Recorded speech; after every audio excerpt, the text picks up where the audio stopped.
దగ్గర వీధుల్లో తిరగండి. మొత్తం మొత్తం వీధులు మొత్తం ఎక్స్ప్లోర్ చేయండి.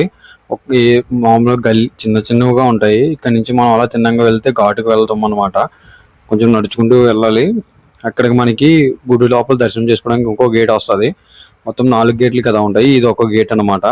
ఈ గేట్ దగ్గర నుంచి అక్కడి నుంచి అలాగా లెఫ్ట్కి వెళ్తే మనకి గేట్ లోపలికి వెళ్ళడానికి వెళ్తాయి. తిన్నంగా వెళ్తే మనం ఘాటుకు వెళ్ళిపోవచ్చు. ఆల్మోస్ట్ మనం ఘాటుకు వస్తాము. చూడండి, ఇవే ఘాట్లు మొత్తం.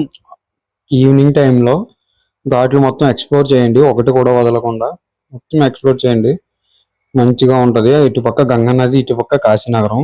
మధ్యన మాత్రం అలా నడుచుకుంటూ వెళ్తే అదొక వైపు. మనం బాగా ఫేమస్ అవుతున్న ఇన్స్టాగ్రామ్ లో గంగా నది ఒడ్డున ఇది శివలింగం టెంపుల్ బాగుంటది. మంచిగా ఇదే హరిశ్చంద్ర ఘాట్ అనమాట.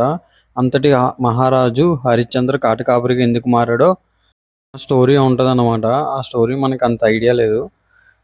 నాకు తెలిసిన స్టోరీ ఏంటంటే, విశ్వామిత్రుడికి హరిశ్చంద్రుడికి మధ్యన సంభాషణ వల్ల హరిశ్చంద్రుడు ఇలాగా కాటకాపురిగా చేరాడని